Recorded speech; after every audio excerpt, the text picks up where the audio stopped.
Hello, Surabhi किचनमध्ये तुमचं स्वागत आहे। आज आपण पंचामृत बनवणार आहेत। पूजेच्या प्रसादासाठी नैवेद्यासाठी पंचामृत बनवले जाते। तसेच देव व देवतांना स्नान अभिषेक करण्यासाठी पंचामृत बनवले जाते।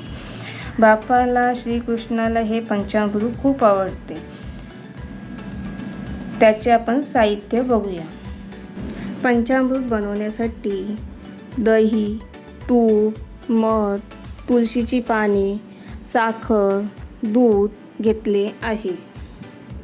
आता इथे 1 ग्लास घेतलेला आहे मी।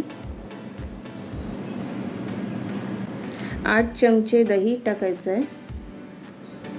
मंदिरात पंचामृतचा प्रसाद भेटल्यावर आपल्याला प्रसन्न होतो। लहान मुलांना रोगप्रतिकारक शक्ती वाढवण्यासाठी 1 ते 2 चमचे पंचामृत द्यावे। दररोज उपाशीपोटी सेवन करावे, त्यामुळे खूप फायदे होतात।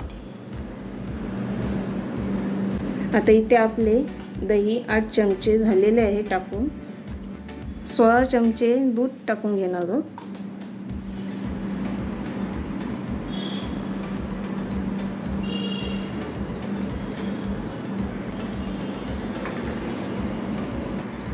तर 4 चमचे साखर आपण टाकून घेणार आहे।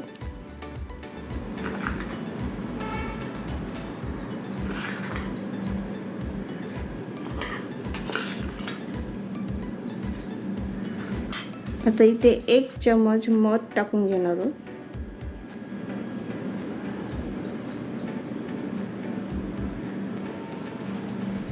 इथे 2 चमचे आपण तूप टाकून घेणार आहोत।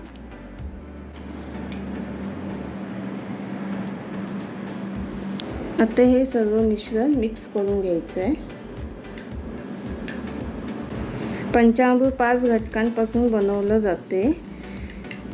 5 घटकांचे आपण योग्य प्रमाण घ्यावे। हे पारंपरिक आहे, चवीला खूप छान होतो। गणेश पूजन, सत्यनारायण पूजा, गौरी गणपती आणि इतर पूजांना बनवतात। आता इथे आपलं पंचामृत तयार झालेलं आहे, हे बघा। आता त्याच्यावर आपण तुळशीचं पान ठेवूया। आता आपले हे पंचामृत तयार झालेलं आहे। लाईक करा, शेअर करा, सबस्क्राईब करा, कमेंट करा।